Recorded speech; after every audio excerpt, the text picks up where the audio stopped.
Hi, and welcome to A Mug's Life. In this podcast, guests bring up to 5 mugs and we chat through each one, the stories they hold, and what makes each mug so special. Grab a cup of tea or any drink of your choice and come and join us. Hello and welcome back to A Mug's Life. We are kicking off season 4 with the best possible guest, Briony May Williams. You may know her as a semi-finalist of the Great British Bake Off, and she has also more recently become a TV presenter in Escape to the Country, for Morning Live, and many more. It was so much fun to meet and chat to Briony. First of all, she came over and greeted me with a homemade lemon drizzle cake, and I was so overwhelmed by her kindness and thoughtfulness in bringing this, and I think it just sums up Briony's personality. We had so much fun and she is such a wonderful human being, and that made this chat a joy. She also brought mugs on that told the story of her life. She brought on a mug that is from her playgroup over 35 years ago, and it is still in immaculate condition. And I loved hearing about the memories associated with that. And we talked about so many different things. Of course, she also spilled some of the secrets behind the Bake Off and whether they get a tea break. So I really hope you enjoy this episode.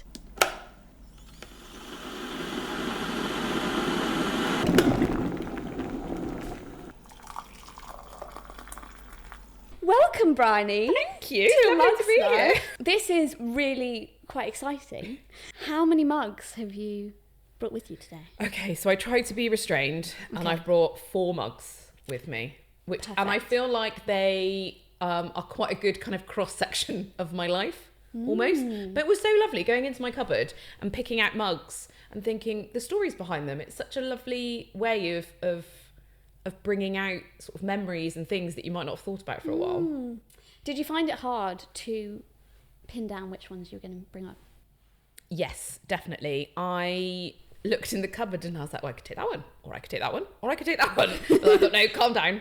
And then I picked out one and I thought, I'm definitely taking this one. And then just a couple more. And I thought, oh yeah, that's quite a nice story behind that. Or that shows a little bit of who I am. And yeah, because we do have a lot of mugs, and I do love mugs. If you want to get me a nice gift, I'm always happy with a mug. Do you have a one in, one out policy, or just make space wherever? No, we'll make space. Yeah. Also, I tend to sadly break them as well, and my husband has a tendency to do that as well. So eventually, another one will break, and we'll have room. So that just tends to be our way of doing it. I always find that the mug cupboard can expand to other cupboards. Absolutely. And I also tend to use things like the mugs that I got at uni, for example, on sort of certain special days at uni. I now use them as like a pen holder. So rather than getting rid of them, I'm like, I don't want to get rid of that. That's got some lovely memories. I'll use it, as a pen holder or a makeup brush holder or something like that. That's a brilliant idea. Just so that they're still around. But not in the mug cupboard. They're sort of living other lives. Yeah. What do you know? What are some of the other ones that you have? The university ones? Oh, so I went to Durham Uni, which was amazing. And it's collegiate. So I was at St Aidan's College, which was basically the rejects college. Oh. Which was great because the selection of people there was just so varied and wonderful, and everyone had applied to another college or no college and ended up at St Aidan's, which basically looks like a lot of the colleges in Durham, one of them's an actual cathedral, one of them's an actual castle. Like these colleges are spectacular, and then you go to Aidan's, which is like the furthest one out from the centre of Durham, and it looks like a 1970s travel lodge. But oh my gosh, was I just overjoyed to be there, because the people in that place were just sensational. And every year we'd have Aidan's Day, and it was basically just an excuse for everyone to get drunk, and it caused a bit of chaos and it'd just be complete carnage. But everyone would get a mug that on an Aidan's Day with a theme on that year, and like Aidan's Day 2004 or whatever. So I've kept them.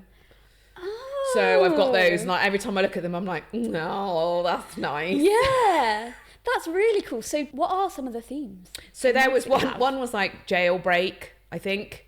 And it was just, everyone was basically dressed as in like, you know, like the orange jumpsuits. Yeah. That was absolute carnage. A lot of the I don't know, I can't remember some of the other ones. They definitely happened. I was definitely there.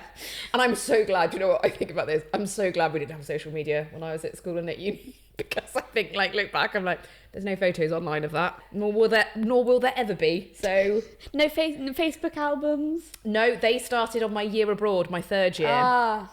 So there's some from fourth year, but, you know, they're not too bad. But yeah, it's luckily year 1 and 2 of uni, no digital footprint.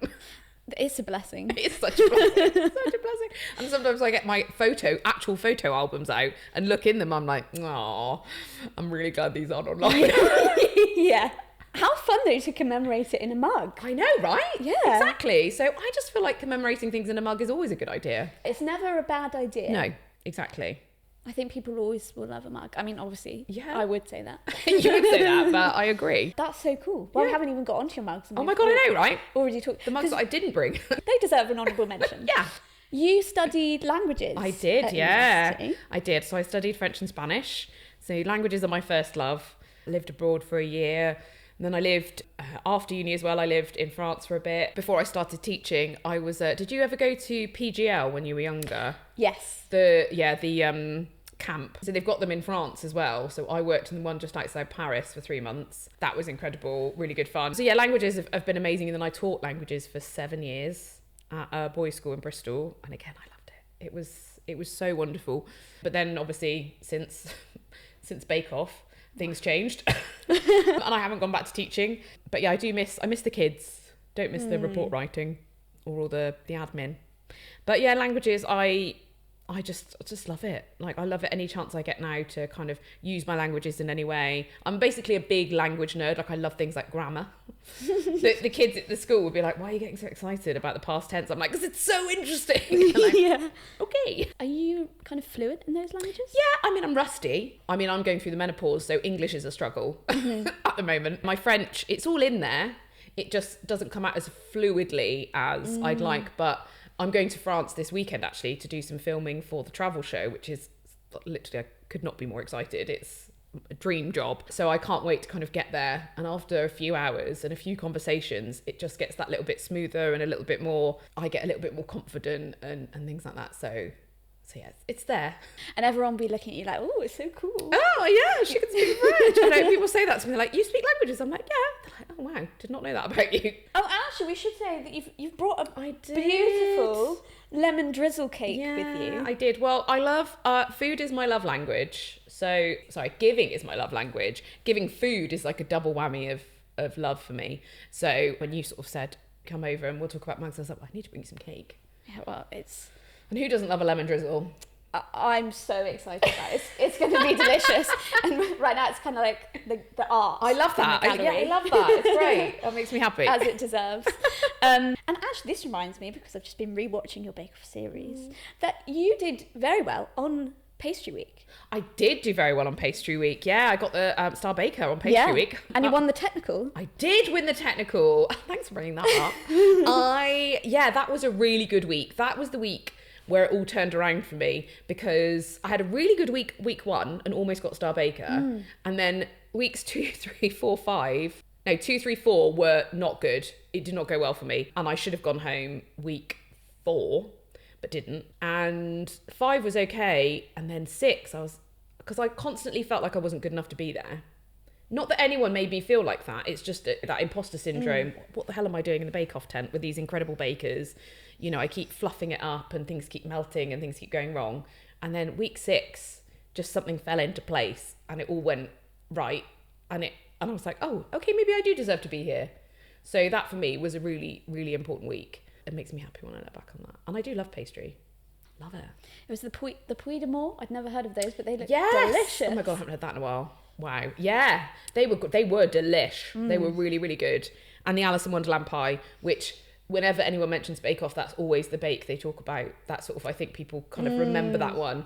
And I'm glad, because it took a lot of effort to get to that point. The week before, I made, I think, 4 or 5 of those pies. So my husband had venison pie for dinner every night. And the dog loved it, because the first few I made when I cut into it, the juice just flooded out onto the floor. My dog was like, yeah, this is great, venison juice. And then I got it. So the one that you see on telly, I still wasn't sure if we were going to cut into it and it was just going to flood everywhere all over poor Hollywood's shoes. But it was okay. We were all right. It was amazing because they kept kind of being like, it might flood. Yeah. Come out to me. It's like, shut up. It might not. So yeah, it was, when he cut into it and it didn't, I was like, oh thank God. It was amazing. And so you must have to bake the same thing when you're preparing for these challenges again and again. It's kind of how much time you've got, really. I was a stay-at-home mum at the time, and my mum's amazing and my husband's amazing. So they took charge and gave me a lot of time to practice. Without them, I would have been completely lost. But there are people who work full-time jobs. I mean, Anthony, he was a banker. He still is. He worked for Goldman Sachs.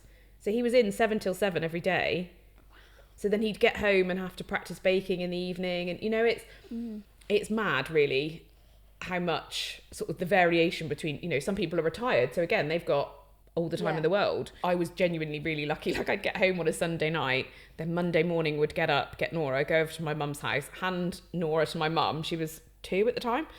And just pass out on my mum's sofa and just sleep for a few hours because I was so exhausted. Then I'd get up and be like, right, baking. But yeah, my husband put on a stone when I was practicing and filming for Bake Off, because I was just constantly like, can you try this? Can you try this?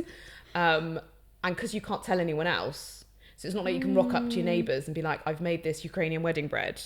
Could you try it and tell me what you think? So they'd be like, why?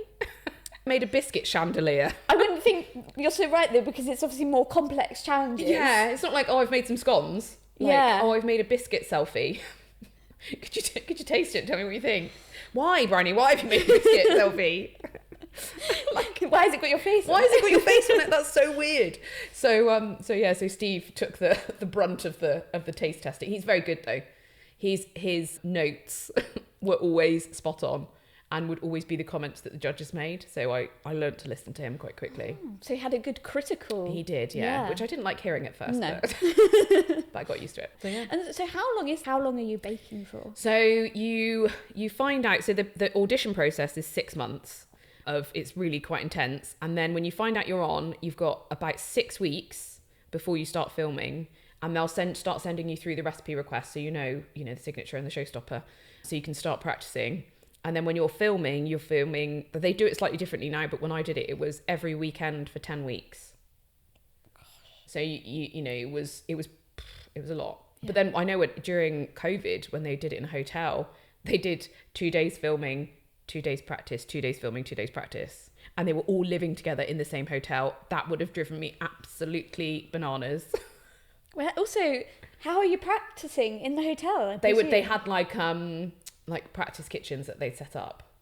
I mean, wow, that's like the Traitors. Yeah, literally, yeah, the Traitors house becomes Bake Off. Bake Off, yeah, exactly. I mean, they really should have done like a behind the scenes thing. I feel like they've missed a trick there, but it was a lot. But luckily, I had an incredibly supportive family around me. I'm really lucky. Makes a big difference. Yeah, huge. And then one Bake Off question that I had is, where's the time for tea breaks? And do you get to enjoy the bakes? With a cup of tea. It's a good question. It's a good question. They do bring you tea or coffee whilst you're baking, but you very rarely drink it because you're so busy doing stuff, just manically trying to do stuff, that you'll find it 2 hours later and be like, well, that's cold. I'm not going to drink that now. And that you do get to try bakes. They bring a tray into the baker's green room with everyone's bakes on, so you could try it. And you can be like, oh, this can't be that good. And you eat it, you're like, no, it really is that good. So is that after? After, yeah. After they've done the judging and everyone's sort of, when you're hanging around at lunch or waiting for the next challenge, you'll get to sit and munch on each other's. That's nice to hear. Yeah. And I'm glad you're at least, I did see some people drinking a hot drink. Yeah, you do sometimes get like a little sip, but I can't imagine anyone's ever finished a cup of tea. Unless it's bread week, because there's quite a lot of sitting around waiting for it to prove. Yeah. That's the only time really that you get that. Also, the crew, they all walk around with forks in their pockets, so that when they get the green light to try the food, once the judging's been done, they all kind of come out, especially the technical, they all come over with their forks and they're like, am. What a wonderful place to be around if you're interviewing. Like, isn't there loads of food waste? No. I'd say wonderful. Obviously, it's quite pressurised for the contestants. Yeah.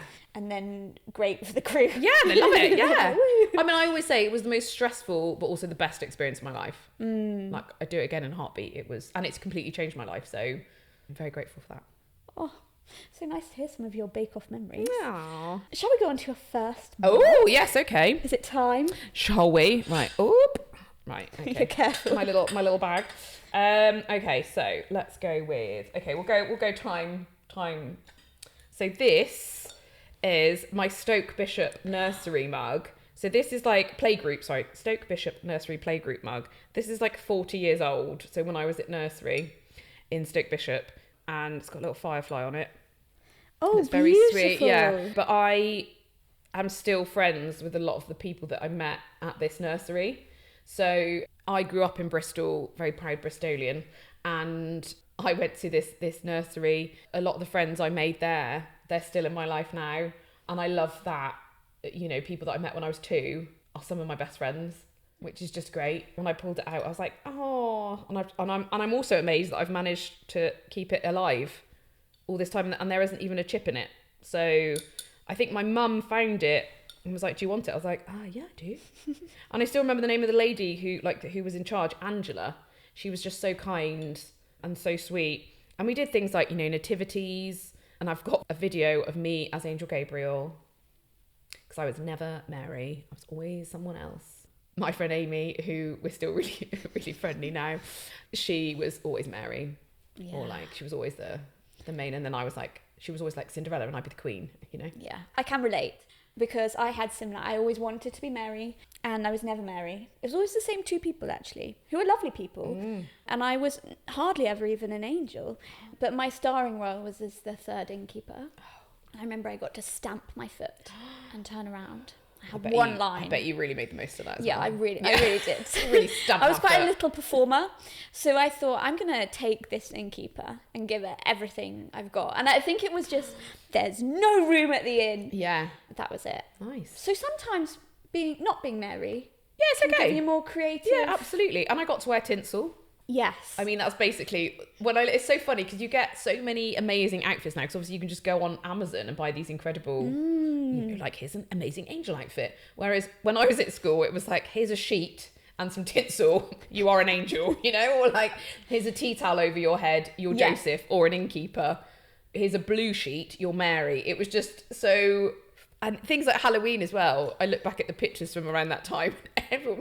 My birthday's the day after Halloween, so all my parties would be Halloween themed. And the pictures of my party is just a sea of black bin bags. What is that? Just like, variety really. Some people were witches, some people were vampires, depending on what hat or makeup you had on. But there wasn't all of the amazing costumes you could find out. It was just, or maybe someone in a white sheet, they were a ghost. Classic. Just great. I love it. Simpler times. So so this mug makes me happy, and lots of fond memories of this time.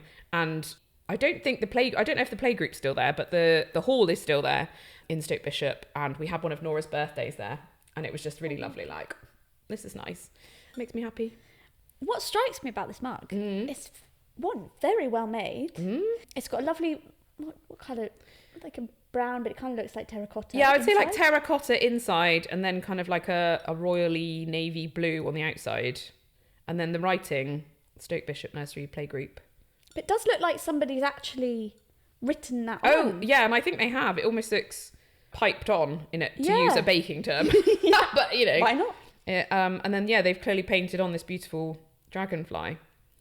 It's got a signature on the bottom, but I don't know, it's a Y, I think, and then an E and then an O.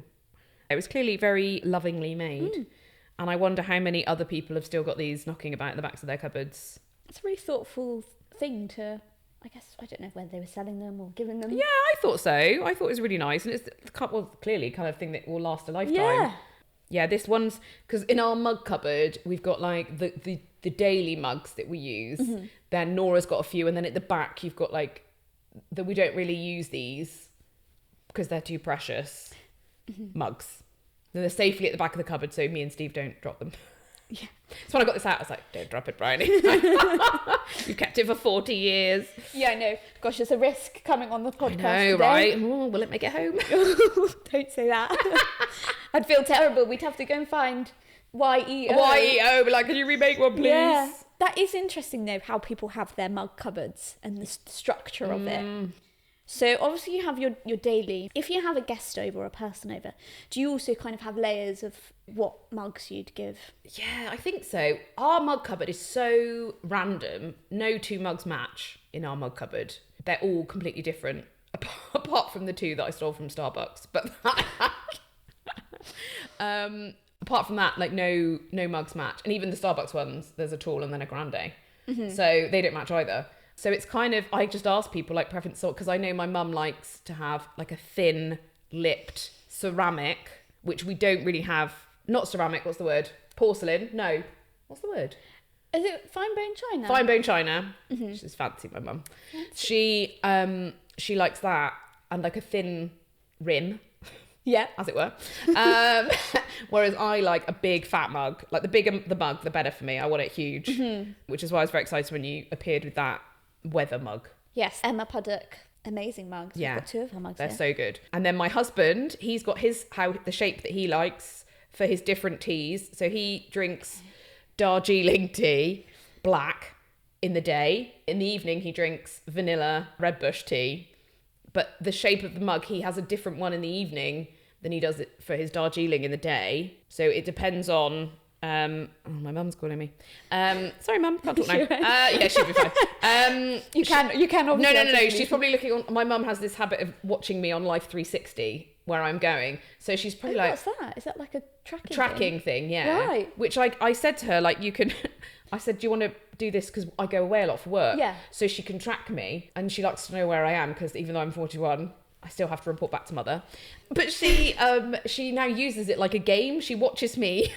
She's like, oh, you're going up the M4. Like, she'll call me on the phone, be like, go past the Amazon warehouse. I'm like, stop watching me on Life 360. Like, play Candy Crush or something. So she's probably seen the fact that I'm in a house that she doesn't know and gone, are you all right? Yeah, you okay? Are you okay? What are you doing? Like, no. I'm held to ransom talking about mugs. So we're both kind of quite particular about our mugs, but in different ways. So when someone comes over, I open the mug cupboard and I go, what takes your fancy? And then obviously those are tea mugs, then you've got different coffee mugs as well. Well, of course, this is what I hear. It's I would never have my coffee in my tea mug. Really? Yeah. What's the main difference? So I bought these two. I love charity shops. I'm obsessed with charity shops. And I went in the other day and bought these two glass mugs, but they're like 2 layered. So it's like glass on the outside, but then like a little cup on the inside. The heat of the drink doesn't reach the outside, and it's just the perfect coffee cup, perfect size, shape. So I bought them, and then I smashed one the other day because they're very delicate. Oh no. But it's okay. I've still got one. Yeah. Going strong. So I would never put a cup of tea in that.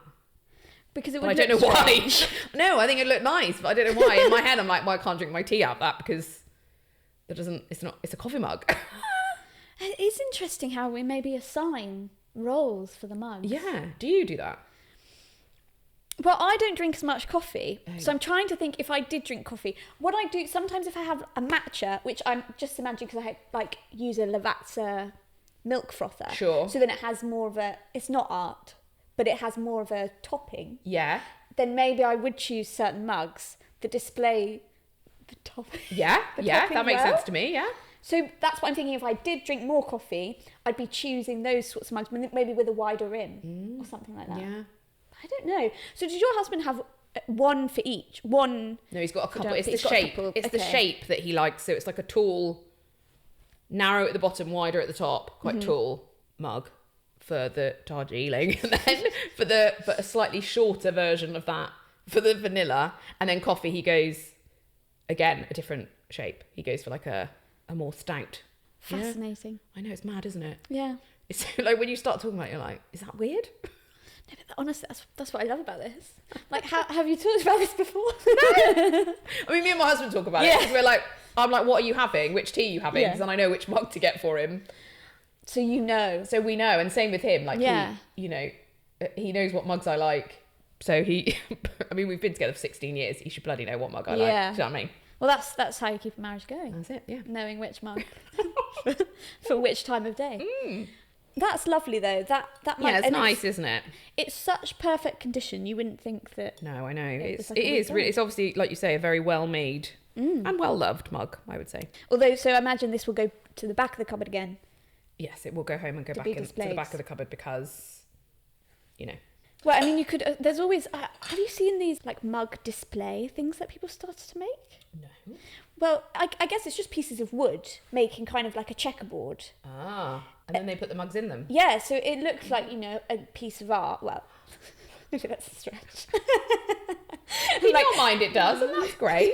Yeah, I'm sounding more and more like a crazy mug lady. I'm like, it's a piece of art. No. But yeah, and so then they have like little holes for each mug. Oh. And then I was thinking in my future house, I could do that, and then I'd get little spotlights or something. Love that. Yeah. I mean, They maybe would that's get dusty though. Yeah, That's the only they thing. wouldn't be protected. Unless there was a good rotation going on. Yeah, that's such a good point. Maybe you get like one of those like old fashioned vintage glass cabinets Yeah. that people used to put their, I don't know, their posh plates in or whatever. I was going to say pottery. Well, it's not that. Crockery? Crockery. That's the one, yeah. And you could do that, but like with mugs. Mugs. Ah, Stop getting dusty. that's the ideal. There you go.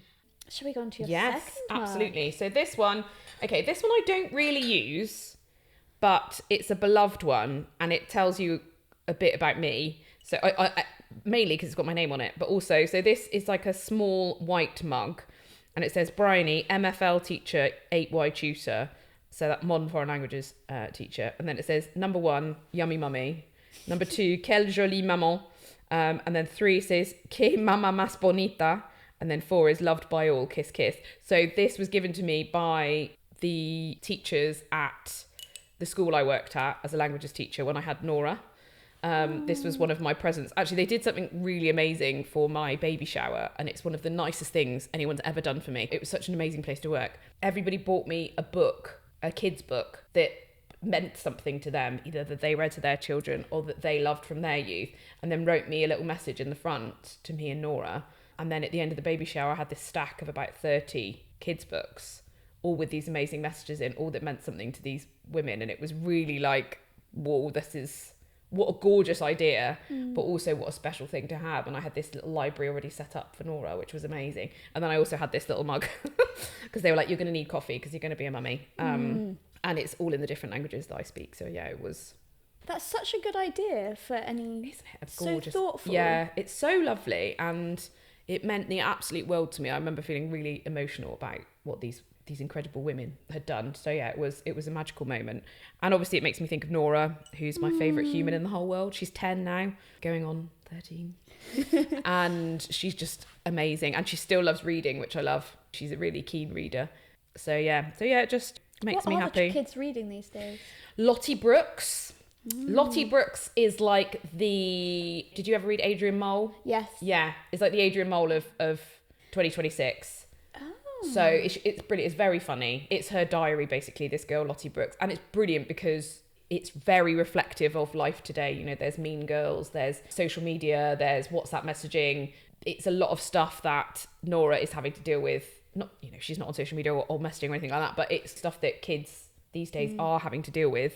And it's great because it also opens up a lot of conversations. So Nora's like, oh, what, you know, this happened in the book. Oh, it's so embarrassing. What would you do? And, you know, things like that. So really love Lottie Brooks. And we've actually managed to, the lady who wrote it, Katie Kirby, she's doing a book tour and she's coming to the Bath Kids Literature Festival in a couple of weeks. So we've booked to go and meet her and get Nora's a signed copy of because the new one's coming out. So her and her friends are very excited. Anyone who's got a girl aged 9, 10, 11, 12, Yeah. strong recommend. Also, Adrian Mole is a classic. 'Cause my mum loved Adrian Mole, and that's why. Yes. I should get Nora on. Actually, when she's finished Lottie Brooks, I might dig out some Adrian Mole because, God, it used to make me cackle. Although I'm certain that so much of the cultural references won't make any sense to her, sort of, you know, referring probably to CD players and cassette tapes and VHS and the landline, you know, like she's going to be like, what is that?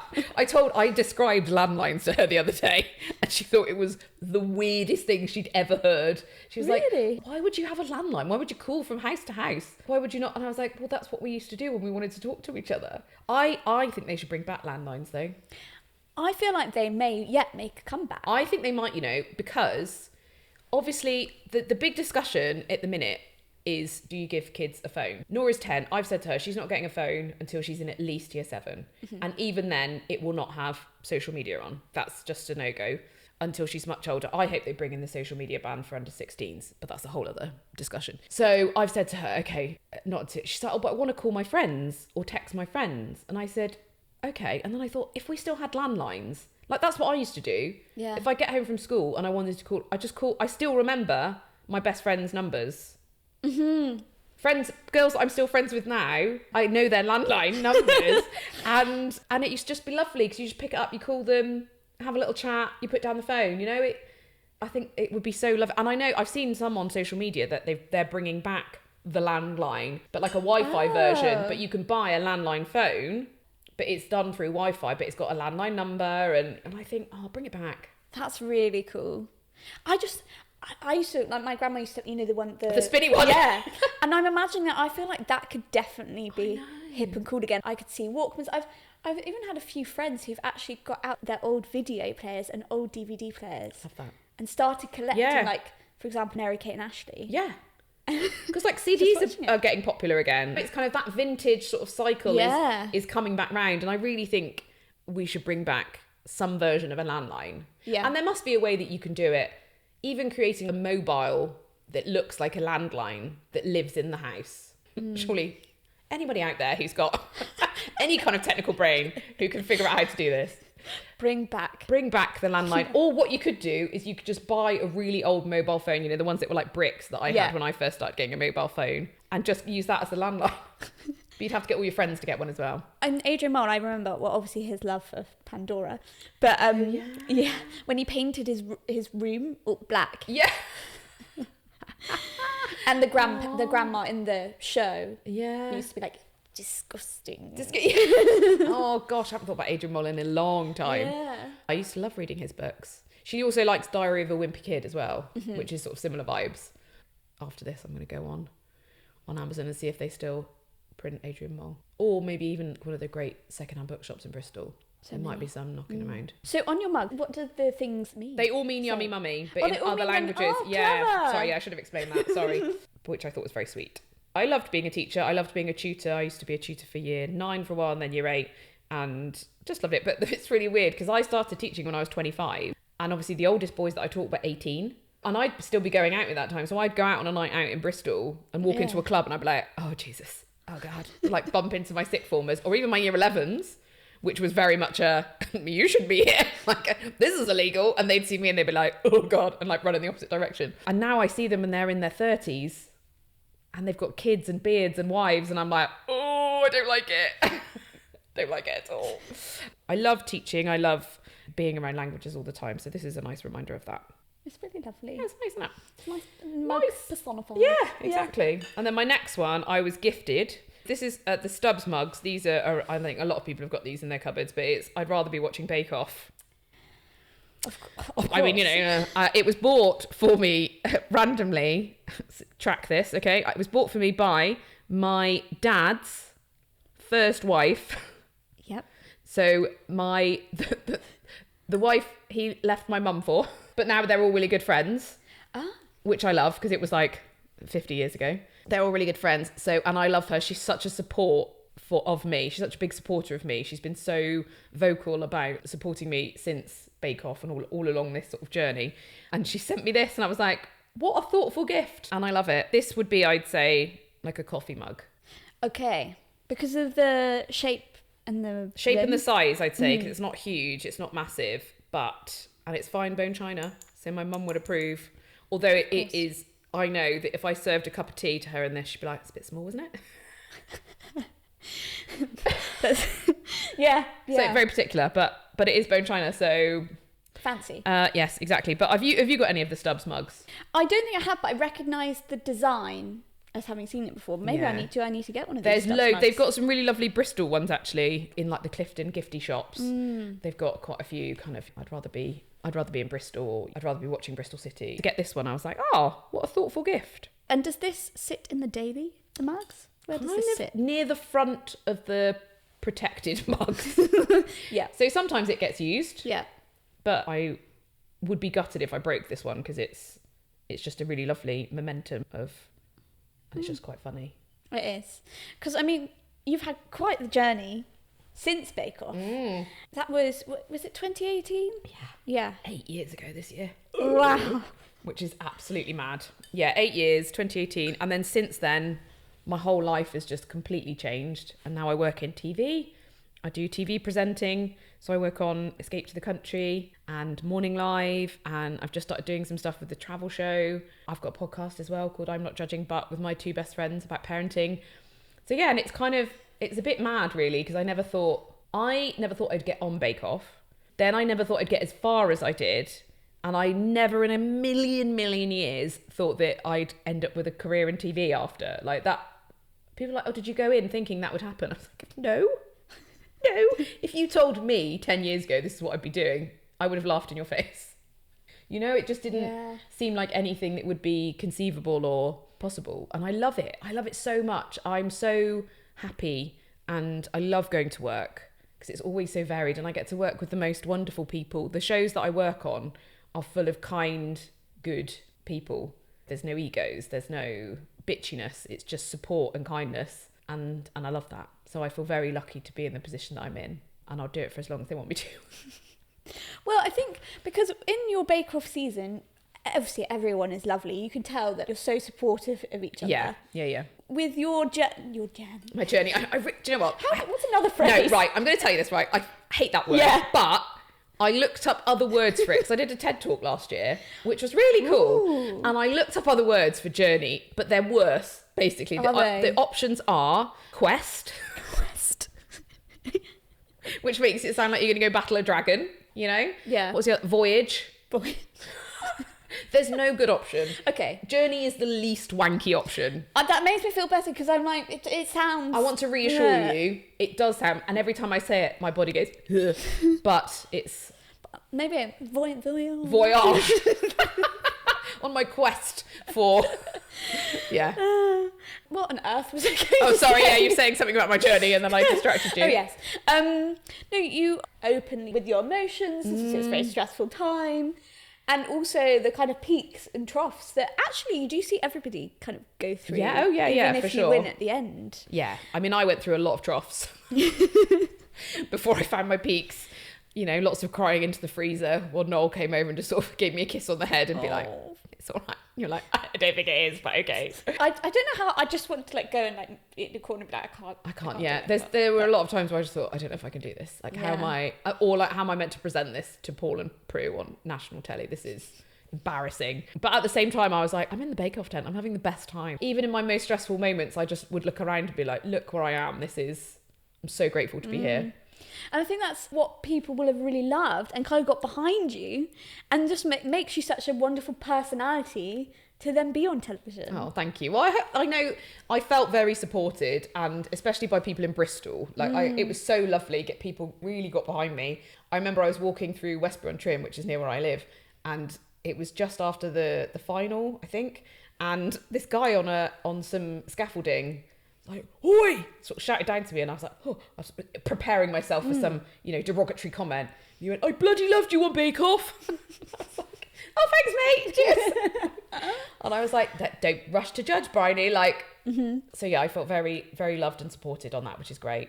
And I actually went back and did the New Year one that came out this year with Tasha, another Bristol girl, and it was great. I loved being back there. It was a joy. I had so much fun. We didn't win, but it didn't matter because we just had an absolute blast. Is it a different vibe when you go back? Yeah. And you're kind of... Yeah. Especially because it's festive and it's fun. Because I did the Christmas one the year after my year and I won that one. Yes. Got my cake plate in the end. It was just so festive, even though it was filmed in September. You'd be like, there was tinsel everywhere and everyone was just really loving the Christmas vibes. And also doing it in teams with Tash this time was so fun. We were like team semi-finalist, team Bristol and team disabled because she's deaf and I've only got one hand. So we were like, this is going to go well. Kind of like... Yes, but it was great. We really laughed a lot. That sounds so fun. And you also do a lot of travelling with there's kind of a theme in some of your shows, whether it be in the country or outside of the country? Well, I love traveling. I have always been someone who loves to be abroad, go and explore. When I was younger, my mum, I get it from my mum. She was a big traveler when she was younger. She lived in Algeria for 2 years. She speaks fluent French as well. Like, she lived in France. She's amazing. And then I think passed it on to me. So growing up, we'd always go to France or go to Spain or whatever. And then after uni, I went traveling. Before we had Nora, we went traveling. So being able to travel as part of my job is such a joy. And again, not something I expected. Because with Escape to the Country, I've got to see parts of the country I never would have seen or thought to go and visit, you know? Like, North Yorkshire is beautiful. But in my head, it just would never have occurred to me. Pembrokeshire has become one of my favourite places. It's so beautiful. There's this camping place, eco camping place that we went to on Escape. I don't know if that was the episode you watched. I've watched one recent episode, and I think it was that episode. With the pigs? There were pigs in it? Yeah, a couple. Yes. And yeah. they had all the, kind of looked like a beehive. Exactly. As every episode, you show off something of the area. And me and my family actually went and stayed there afterwards because I was like, this place is gorgeous. We need to go and stay there. And Nora talks about it every other day, about how much she loved Pembrokeshire, how much she loved staying at this campsite. Her and her cousin didn't look at a screen all weekend. They were out in the fields, they were playing, they were having this amazing time. It was glorious. So we've booked to go back for a week this year. So you're discovering these places that you didn't know existed before. And now with the travel show, I did an episode around the country looking at puddings. That was fun. I know, right? And I'm going to go do an episode in France talking about bistros. I mean, what is my life? This is great. Love this. And it's combining all of your skills. Yeah, all of my loves. I'm like, love travel, French and food. Okay. It's really cool. You've done amazing things. And you also have taken on quite a few adventures and challenges that I've seen recently. Yeah. Yeah. Which ones have you seen? I was like, oh God, what have I done? Well, you've been doing some triathlon swimming. Yes. Is that the superhero series? triathlon? Yeah, it's so amazing. Yeah, so that's started by Sophia Warner, who is a Paralympian. She's amazing. She started the superhero series, which is triathlon-based events for people living with disabilities, and it's completely fully accessible. It's an incredible event. They do 2 a year. They usually do a winter one and a summer one. I've taken part in that the last 4 years and done the swimming the last couple of years. But it's amazing, and you can do it with any aids that you need. They do it with their sidekicks, so carers, parents, whoever. And it's just a really magical thing to be a part of. So I love doing that. And it's pushed me to learn to swim as an adult as well. I wasn't very good. I'd never been a strong swimmer. I could swim sort of a couple of metres, but then that'd be it. Whereas now I swim 2-3 times a week. Absolutely love it. Because I went to adult swimming lessons at my local leisure centre. Wow. It's quite humbling being taught by like a 16-year-old. To be honest, I don't think I swim particularly well. I can swim, but I think if anyone looked at any stroke, they'd be like, that needs some work. So probably like one lesson in, you're where most people are. Yeah, but I also learned from TikTok as well, because I went to the lessons and they were fine, they were good, they were giving me confidence, but I couldn't quite get the rhythm of the stroke. And then I watched some TikTok videos, and there was one that was sort of giving it 4 beats of kick, glide, arms, breathe, kick, glide, arms, breathe. And that TikTok video, watching that a few times, and then when I got back in the pool and did it that way, I was like, well, I've got it now. And since then, my swimming has improved infinitely, and I can swim hundreds of meters now. Whereas before, I could still only do kind of one length, and then I'd be like, so yeah, it's mad. So TikTok can be the power of TikTok. I guess more access to knowledge, and so people can share things, and you're like, oh, that's great, I now know how to do that. I know, and people are like, you learnt to swim from TikTok. And they're like, how? I'm like, Pick up TikTok. And then the other recent challenge that I saw was that you took on this, I was like, it makes me feel... I know what you're going to talk about. The stand-up. Yeah. I thought I was going to throw up. It was the scariest thing I've ever done. I said that Bake Off was the scariest thing I've ever done. Stand-up tops that, I'd say. So yeah, it was for children in need, and Morning Live set me a challenge, and I had no idea what it was going to be. I just had to agree to it, and then they were going to tell me live on telly. So they told me on one show, I had to literally pull it out of an envelope, hadn't seen it in rehearsal, nothing, and it was, you've got to do a 5-minute stand-up act at the Frog and Bucket in Manchester a week today. And I was like, that's bad. And I thought, I mean, you can see it on my face, the horror and the fear. I had a week to prepare. I did some sessions with Russell Kane, which was really useful. And then on a Thursday night, it wasn't a special crowd. It was just a Thursday night in Manchester at a comedy club. And it was 2 professional comedians, then me. And it was terrifying, but it went surprisingly well. I was so pleased and people laughed and they were so kind. But it's funny because the director said he could hear my heartbeat through the microphone before I went up, because I was absolutely terrified. It was really scary. But again, it's so cool that I got to do that. Another thing, I wouldn't have done that if I hadn't ever applied to Bake Off. And I thought, yeah, how lucky am I that I get to do these things? Also, I think it's now we're on to more of that language. The path. Yeah, the path. Anyway, the more you do, and then there's a natural ease that you have that comes across, and just taking on something like that, which would make you want to collapse. Yeah. And most people, I just imagine. Yeah. But also, I think along the way, I've pretty much said yes to everything. Because all these opportunities, you don't know where they're going to lead you. But also, when are you ever going to get a chance like that again? Yeah. So true. How lucky am I that I get to do that? So I think with things like, with that, I'm like, yeah, sure. I'd love to.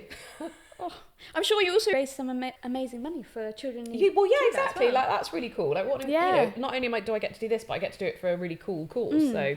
And also showing that it's good to do things that are a little bit outside your comfort zone. Yeah, things that scare you. Yeah. Do things that scare you. And also, I want my daughter to see that. Because, you know, when you're 10, everything's scary. And having to stand up in front of people or talk to new people or do new things, do things that you're bad at, is really scary. So I want her to see that and see the effort that's gone in, that even though I'm terrified, I've still done it and it's worked out brilliantly.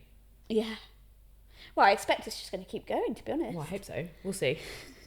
Shall we go on to your... Yes, this is my last mug. Number 4. Mug number 4. So this is a beautifully made mug by a lady called Rachel Bridgman, ceramics, and it says gloriously sober on it. So 2 and a bit years ago, I gave up drinking for health reasons.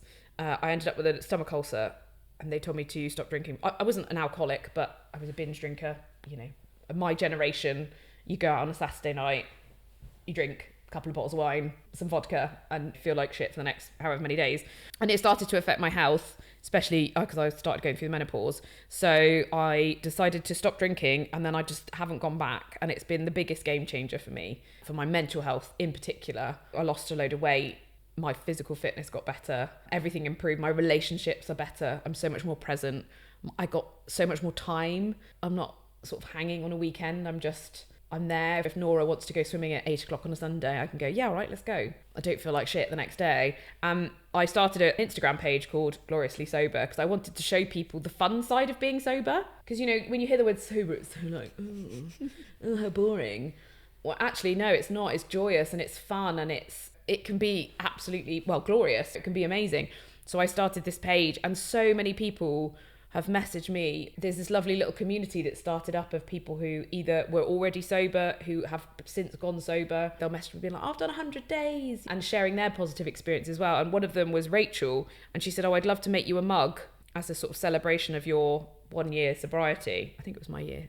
And she made me this and sent it to me. And I think it's just beautiful. That's so thoughtful. Isn't it so thoughtful? I was like, that is so kind. Yeah. And it's just beautiful. And this is a regular use one. Mm-hmm. This is one that I love to have tea in. So it's a good tea mug for me because it's a lovely size. I just think it's amazing. And every time I look at it, I smile and think, it reminds me of kindness of people, kind of restores your faith in humanity a bit. That the world is on fire at the minute and it's a really scary place to be. So looking for the kindness everywhere you can and the goodness in people for me is really important. So yeah, thank you, Rachel. I love it. I don't drink that much at all. I would say I'm not teetotal, but I'm quite close to it. Yeah. That's hopefully something that's changing is people's attitudes towards not drinking, because often it would be like, people look like you've just grown a second head. Like, really? You don't drink? It seems to be refreshing. There's obviously lots more low alcohol alternatives, just more of an acceptance and even championing of not drinking at all. Yeah, definitely. Even in the 2 years that I've stopped drinking, there's been a sort of, you can see a slight shift in people's attitudes, because people, it really annoys me when someone's like, oh, go on, just have one. Oh, how boring. Is it though? When you really think about it, why is it boring? And also what I've found is people's reactions to you not drinking is a reflection on their relationship with alcohol. it's actually got nothing to do with you.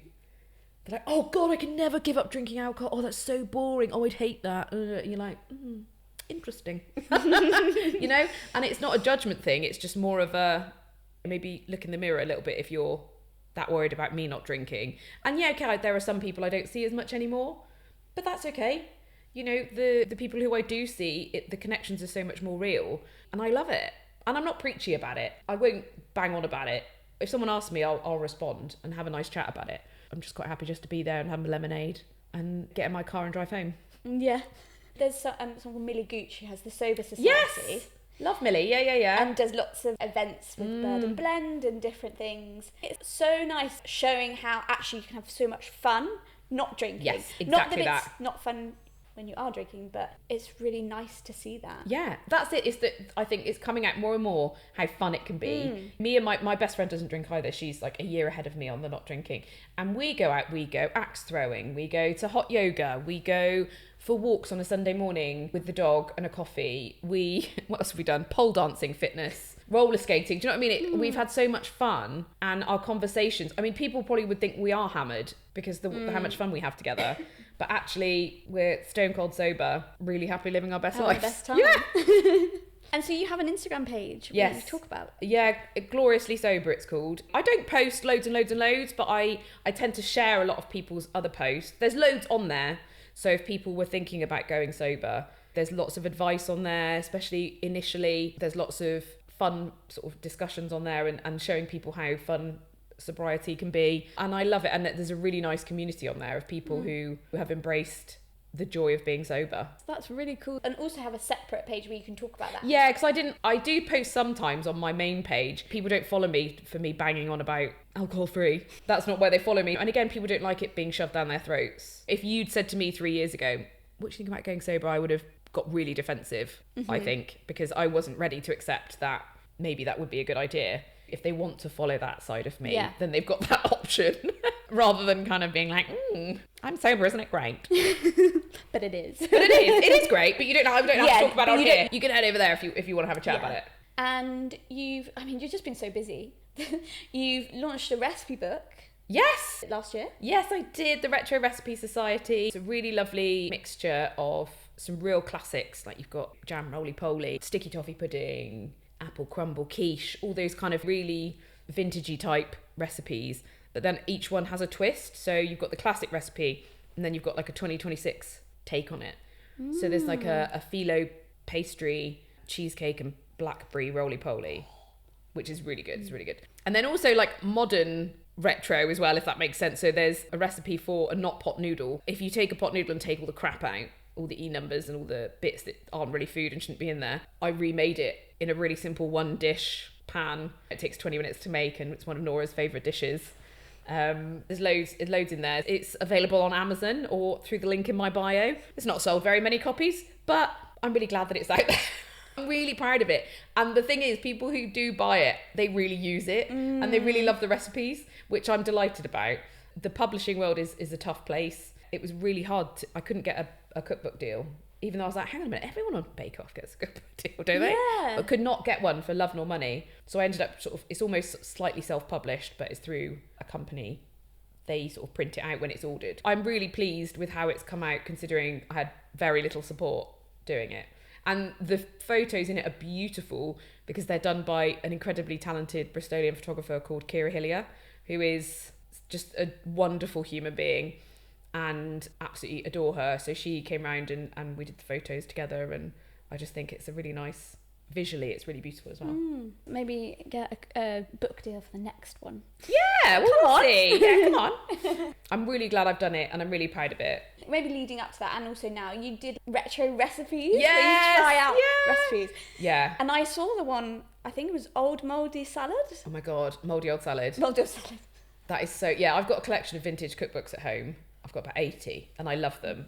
I literally love them so much. And some of the recipes in them are just so random. Gelatin features a lot, especially from the 70s. And this one is a beef gelatin. And then you stir through cooked carrots and sausages. And then it sets. It was essentially dog food. And it was called mouldy old salad. Like I know it was mould as in a jelly mould, but Okay. But who thought that was a good idea to call a recipe that? Yeah. So I've remade a lot of old cakes and things like that. The hedgehog cake, which Oh, iconic. The birthday cake. Yeah, the birthday The shape. cake. Yeah, I did the pool. This is proper like 80s and 90s. So it was a cake, and then it's got chocolate fingers around the outside, and then jelly in the middle, so it looks like a swimming pool. That was fun. Things like that I love doing, and it's great because my friends now buy me retro cookbooks for my birthday, and they send me them through, and I'm like, this is genius. There was a pasta one where it had a dessert section at the back, so I made apple lasagna with actual lasagna sheets. And there's like a lemon meringue pie with pasta in it. Yeah, I know, your face says it all. It's really, really random. Were they good? The apple lasagna was all right. It was a bit random. Yeah. I was like, what is... I mean, I'm no baker or chef, but I'm surprised they wouldn't replace the lasagna sheets with a pastry layer. That would make more sense and probably taste better. But I love exploring things like that. And you're like, okay, so this is why this didn't catch on. Yeah. This is why this has been left in the 70s or 80s. Yeah. And just even like the front covers are so funny. And some from the 1950s that I've got are brilliant, about housewives and being the best housewife that you can. And these are the kind of breakfasts you should make for your husband and da-da-da-da. And just, wow. It's a lot, isn't it? It's a lot, and I love it. Times have changed. Thank God. So, quick 5 favourites round. Okay. The first one is, if you were on Strictly, which I know is an ambition, Yes. what dance would you be most excited about doing, or which week? Oh, okay. Dance-wise, I don't know. They all terrify me a bit. Week-wise, I think movie week for me would be Dreamy, or Icons. That was always a good one as well. I love dressing up, and I haven't done it for years, but Halloween, obviously, going back to Your it birthday. being my birthday. But at uni, I used to love dressing up. Like, I'd get fully into it. So yeah, I'd be up for that.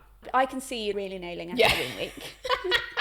Strictly 2026. Yeah, come on if you're listening. What are your dream pairings with a tea or a coffee? Biscuit, a chocolate, a cake? Ooh, okay. I am obsessed with Montezuma dark chocolate buttons. So I often will have a cup of tea and a handful of those. That's my dream. Delicious. Yeah. And would you have something different depending on the type of drink? No, Or I just tend to go always- for both with tea or coffee. Do you have a favourite coffee shop or bakery? Ooh, I am at the minute. I love going to Coffee Lab on Gloucester Road, which is coffee spelt the Welsh way, and the lab is for Labrador because it's a dog-friendly cafe to the point where they have like dog snacks available to buy as well. So me and my dog Archie, who's an 11-year-old cockapoo, we often go. I take him on little dates and and I get a coffee and he gets a biscuit. Oh, So yeah, I love it. that's so sweet. Every dog deserves a day. Absolutely. And you go in and they're just so nice in there. The coffee's great, the food's lovely, and I just really like it. So if you were on a desert island, who would you have with you? It doesn't have to be that it's for survival purposes. It can just Okay. be for fun. Sure. And let's just assume that your immediate family and friends are already there. And you can have 6 people. 6 people. Oh my gosh. Okay. Okay, I'm obsessed with Heated Rivalry at the minute. So 2 of my people are going to be Hudson Williams and Connor Story because I just want to talk to them and they just seem like really nice human beings, and I could just get them to reenact, not necessarily sex scenes, that sounds really dodgy, but like the lovey-dovey moments and the chemistry. Not the spicy stuff, that would be weird. So yeah, let's get them in there. Dr. Poonam, who was on Strictly a few years ago and is on Morning Live, is such a wonderful human being, and I love her, and we always want to spend more time together, but we can't because we're both so busy. And also she's a doctor, so that'd be quite handy to have her there. That'd be quite good. Who else? Vix and Charles, who are my podcast co-hosts, because they are some of my favourite human beings, and they would keep me laughing even when it was really stressful and we'd run out of food. And I see you're going down more the survival route. yeah, Like, I am stranded. It'd be quite fun. I'm stranded, but also entertainment as well. Yeah. Like, keep me entertained. Definitely them. And who else? I think maybe who else? I'm trying to think who I've spoken to recently that would be good fun to have on there. Maybe like a comedian. Ooh, Jess Fosterkew, who is an amazing comedian, and I love her to bits. We met years ago, and she's been a good friend ever since. She's also really strong. She does lifting competitions, but she's hilarious as well and really kind. So I think she'd be fun to have there as well. What a lovely collection of people. I know, right? I think we'd have fun. Heated rivalry. Comedians. Comedians are my besties. Your besties. And Dr. P. Be And great. Dr. P. She can show us some Strictly moves. Yeah. And then if anyone's dying, she can help us. And the comedians will just be like, Yeah. well, they'll be entertaining. Yeah. Providing the entertainment. Well, I think you know what could be the answer to this one. Favourite TV show? Okay, yeah, heated rivalry by a mile at the minute. Yeah, because you were just saying your Instagram Explorer is just Oh my god, being full of it. It's literally fun of it. But I'm really getting a bit obsessed with them, the actors as well. Like I just want to be friends with them. It's never going to happen. But you know, It might. one can dream. Get a red carpet gig. I don't think my red carpet gigs and their red carpet gigs are the same. Yeah. Maybe if they decide to look for a house in Sure. the countryside and Sure. escape the country, do a luxury edition or a television icons edition. Yeah. Maybe suggest I'm sure it. they mention the Great British Bake Off in Heated Rivalry. I might have just made that up or dreamt it.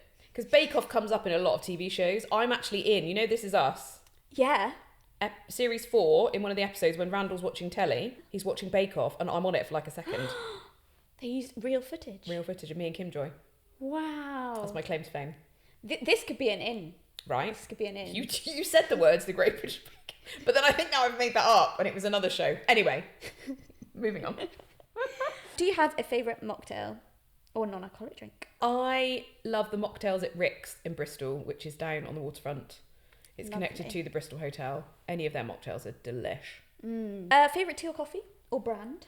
Oh, Barry's tea. Barry's All tea. day, every day. I order it especially off Amazon because I love Barry's tea so much. And they're such a nice company as well. So it's an Irish tea. I tagged them on something when I'd been over to Ireland and my suitcase was basically just full of a Barry's tea coming back.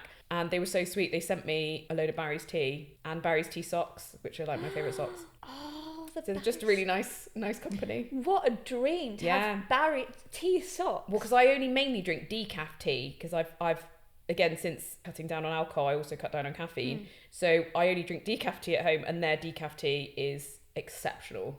Some decaf tea tastes like piss. Their decaf tea is next level.